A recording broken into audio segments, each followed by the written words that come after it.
Tani, në këto zgjedhje vim me një formulë, duke qenë se kemi ndryshuar dhe kodin zgjedhor, ka krijuar një formulë kryesocialisti që në listën e mbyllur do të jenë kryesisht ministrat që janë të rinj, nuk kanë mandat deputeti, që le të themi nuk kanë një kontribut në Partinë Socialiste, janë katapultuar në poste të caktuara për shkak të interesave të caktuara që kryesocialisti ka pasur me ta apo me njerëz të afër të tyre. Më pas kemi këtë produktin që thuhet do të jetë një deputet që ka vetëm një mandat. Unë nuk e kuptoj të diferencën, sepse deputeti varet me kontributi që ka në jetën parlamentare. Pra sa aktiv është, sa nisma ligjore propozon, sa ndryshime ligjore, sa i përgjigjet kërkesave dhe interesit e elektoratit, sa elektoratin fjala bie të Vlorës e sjell në jetën parlamentare për shqetësimet madhore që ai ka. Pra kështu matet deputeti, nuk ka rëndësi ka një mandat, ka 2, ka 3, ka 5 apo ka 12. Ti e mat me kontributin dhe me vlerën që ka dhe me peshën elektorale. Pra nuk mund vim të krijojmë një parlament ku në ligjërim dhe në foltore do të shohim disa të rinj të cilët as nuk din ta bëjnë debatin politik, as nuk din përgjigjen as ligjërisht as ekonomikisht. Duhen pra njerëz të rëndësishëm të cilët kanë një formim të mirë, një arsimim të mirë, por ka dhe një kontribut të mirë në Partinë Socialiste. Gjykon se kjo parti, përderisa e çon në fitore në radhës, do të thotë që është formula e duhur. Që këtu dhe ne votohet partia, se nuk është se votohen deputetët. Ne votojmë partinë, domethënë, njerëzit kur shkojnë në zgjedhje votojnë logo. Vot preferenciale për deputetët, që Vota cila vota preferenciale? Do ke dhe vot preferenciale për deputetët. Sapo thatë që nuk i intereson për liderit të Partisë Socialiste, për kryetarin. Vota preferenciale po ata deputetët që don kryetari, po nga kryetari dalin, si deputet laboratori. Po jo, mund të një deputet laboratori me 5000 vota ose me 10000 vota. Ata vinë ministra teknikë dhe përfundojnë si politikanë në dorë të kryetarit është se këto vendosen në ministri.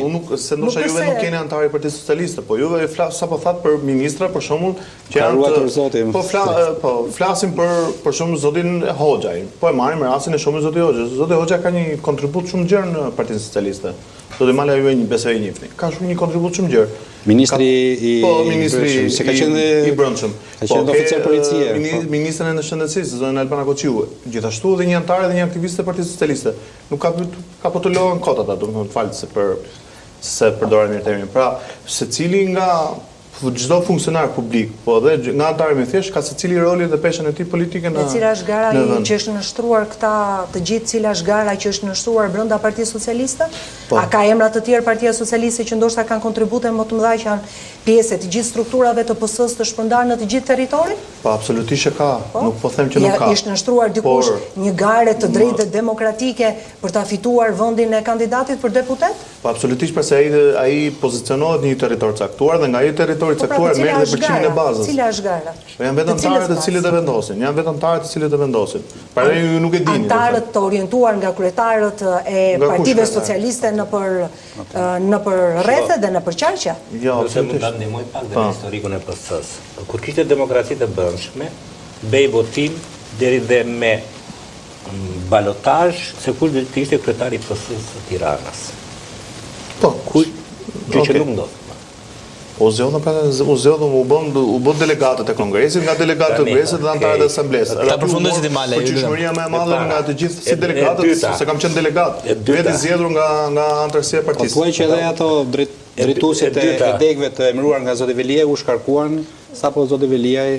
Jo, kryetarët dhe bashkëkryetarët të çdo organizate, çdo njësie nuk janë të shkarkuar, janë të mandatuar. E kanë marrë me votë. Kjo nuk është një betejë kundër PS-s. Ky është një diskutim pro sfida që ka vendi dhe PS-ja është një nga forca politike që duhet të modernizohet. Debati me Ramën ka qenë dhe mbetet. PS-ja duhet të ishte demokratizuar para se të vinte në pushtet, për këto pushtetet e dy fishta, që ishte edhe deputet dhe kryetar partie, ishte edhe kryetar partie dhe drejtor kompanie publike e tjera, që mos kishin disa në një dorë dhe pastaj të çonte të njëjtën frym në qeverisje. Ndërsa Rama përzgjodhi që jo, ne duhet vim pushtet, pastaj të modernizohemi.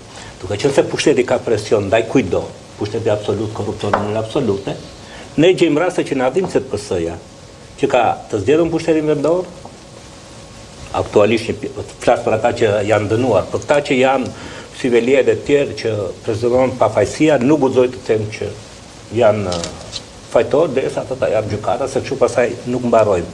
Kemi deputet që dolën që ishin të sponsorizuar nga grupe kriminale. Kemi ministra që dolën me probleme të preta. Tani kur në një familje, në çdo element të saj, në pushtet vendor, në parlament, në qeveri, gjënden në raste, tërësia e rasteve të qonë që ka një pikë të dobët në mënyrën se si përzgjidhen dhe si promovojnë njerëzit që marrin mandate publike. Ky është thelbi i debatit. Po mirë, se janë 800.000 mbështetës, se të rejë mund të bëjë që 800.000 socialistë që mbështetin janë të gjithë. Dëgjova unë atë të ramës 800.000, nuk po flasim për 800.000 socialistë, ata socialistët me shpirt s'kan përfituar në gjë. Po flasim jo 1 në 800.000, po flasim 4 në 20 ministra, për shembull. Po flasim 10 në 60 kryetar bashkie. Po flasim kaq deputet, dhe këto janë shifra të shqetësuese. Dhe në qoftë se ne nuk e pranojmë që ka diçka që duhet përmirësuar, por e mbysim me atë entuziazmin, le të fitojmë zgjedhjet, pastaj të bëhet çfarë bëhet. Besoj që këto plag të demokracisë së partive politike konvertojnë në plag të demokracisë së Shqipërisë dhe vendi sado që të avancojnë në Bashkimin Evropian. Bashkimi Evropian nuk është shkopi magjik për problemet tona. Bashkimi Evropian u fut Rumania, u fut Bullgaria, u toleruan edhe pse kishin korrupsion të lartë dhe thanë, "Okej, po i fusim brenda që mos të mbien në ndikimin rus." Dhe këto t'i ndihmojmë që të përmirësohen. Jo, nuk u përmirësuan. Dhe ne BE-ja është një destinacion i vetëm për shqiptarët, por nuk është shkopi magjik për problemet tona politike, ekonomike dhe sfidat sociale. Jo, eksakt, ajo që thoni ju shumë e drejtë, po. Është edhe përgjegjësi individuale, tani nuk besoj që bijem dakord tani që lideri apo kryeministri kërkon që ose vendosin ministri që e ka me vetdije plot që ai mund të jetë një korruptuar. Jo, dua vetëm të them vetëm diçka. Përgjegjësia individuale ka masë në 1 në 2, po nuk ka masë në 10, 15 dhe 20. Po më fal, përse nga 60 ministra që kanë qenë gjatë 12 viteve, 4 kanë ndodhur dhe keni bëhet sikur tani se ju e dini shumë që çeni ligjërinë dhe të njëjtat fjalë që përdoret. Po nuk ka lidhje me tjetër. Është shumë interesante me ju.